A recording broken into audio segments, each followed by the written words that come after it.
Hi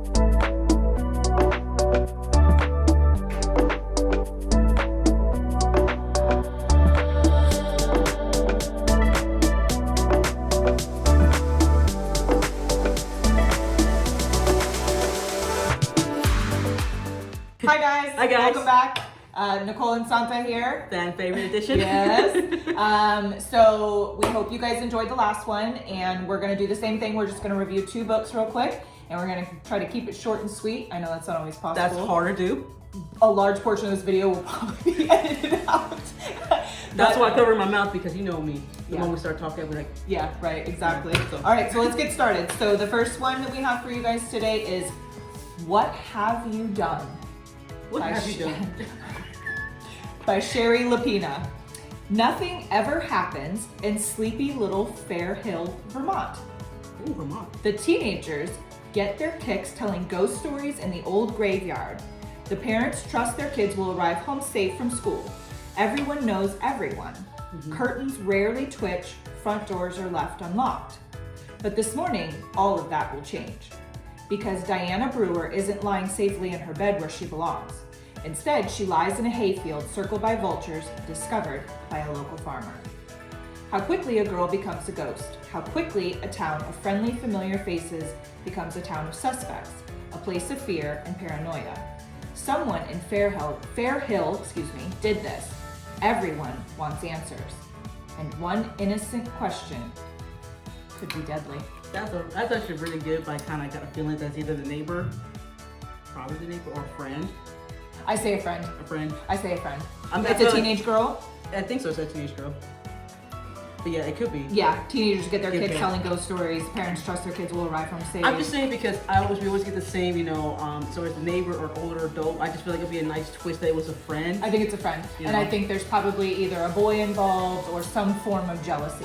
There's way too many like Lifetime movies and documentaries. Yeah, that's so true. Exactly. That same thing. Yeah. They always gotta just our small little town. So It's so popular. I didn't want to say this, and I was thinking about it as I was reading that, and I literally talked myself out of saying this on camera, but I'm going to say it anyways. In the beginning, it sounds just like LaBelle, where it says, the parents trust their kids will arrive home safe from school, everyone knows everyone, curtains rarely twitch, front doors left unlocked. You know, that's very much where we live. Yeah. I mean, Not take it with a grain of salt, right? You know, But like the word what we're just saying is that it's a small town. It's a small town. Everybody knows everybody. Everybody knows everybody. And if we don't, we always like, oh hi, and Right, you yeah. know the person in the grocery store. And if you don't know people, their name, but you know where they work at. Basically. Well, and So, I yeah. feel like in LaBelle, there's that 6 degrees of separation in the world. I feel like there's like 1 or 2 degrees of separation in LaBelle. Yeah. So yeah. Okay, guys. So read it. Let us know. Let us know who done it. who done it. That's right. Who done it? I mean, I think the title kind of says, "What have you done?" Yeah. It has to be. It has to Yeah. be a kid who it has to be a friend or something. I It think just so. sounds like a parent who's just saying, "What have you done?" Okay. Moving on. Moving on. I'm right. You gotta know this. Yeah. All right. The second one we have for you guys is Good Half Gone by Taryn Fisher. Iris Walsh saw her twin sister get kidnapped, so why does no one believe her? Iris narrowly escaped her twin sister's fate as a teen, abducted in broad daylight and long gone before she could convince the cops there was anything to investigate.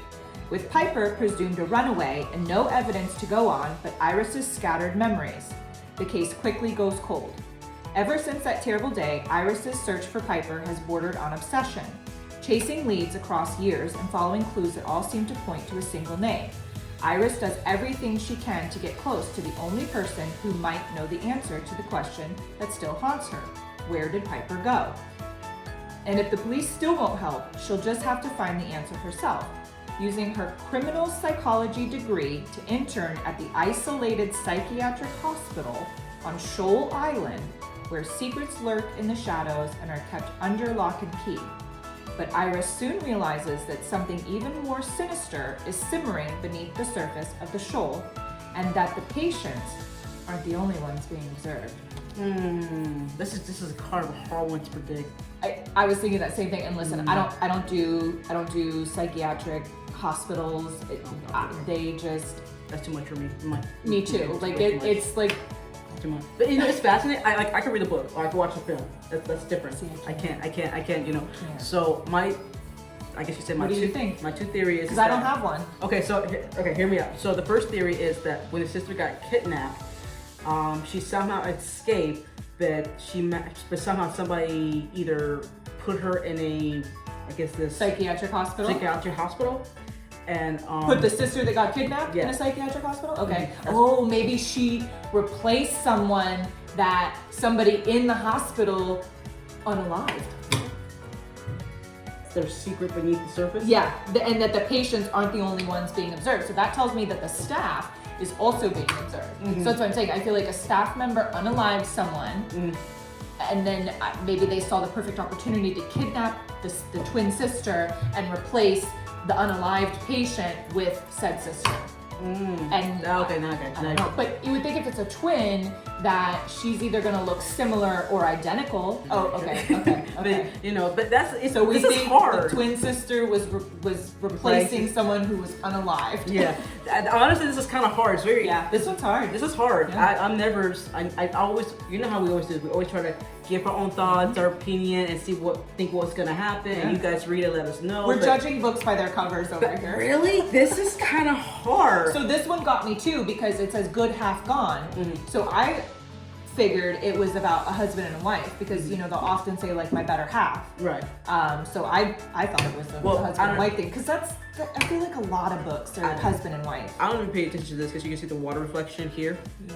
You know, if you think, I don't know if you guys never saw this, was Harrison Ford playing What Lies Beneath?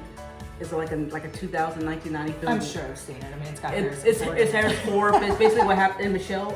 Pfeiffer. I forgot. Anyway, so the point of the story is that the husband and the wife, you know, they're married, but the husband had a secret because he had an affair with they call it one of his students, but she forgot because she found out and she got into an accident, and because of that erased her memory. So he unalived the student, so that way she won't tell. Oh. So when you were telling me that, and I saw that, I was thinking to myself like, oh, it's kind of like similar to that storyline, you know. But then when we read this, apparently it's not. it's not a husband and a wife. It's not a husband and a wife. Sisters. It's a sister. So I think that's interesting because we don't get a lot of that. But also it says good half gone. It's about two sisters. So the sister that was kidnapped was good. Oh, good theory. That's a very So interesting maybe theory. the one that's still around. But you wanna know what's so cool? Can anyone? One is like the other. Look, good half gone. What have you done? I always think about the colors too. Oh well, yeah. I mean, the color. Like, what have you done? What have you done? And good half bad. Well, you know, but hey. All right, guys. Read it. Let us know. That's it. That's all we That's what got for you today. Bye, guys. Bye.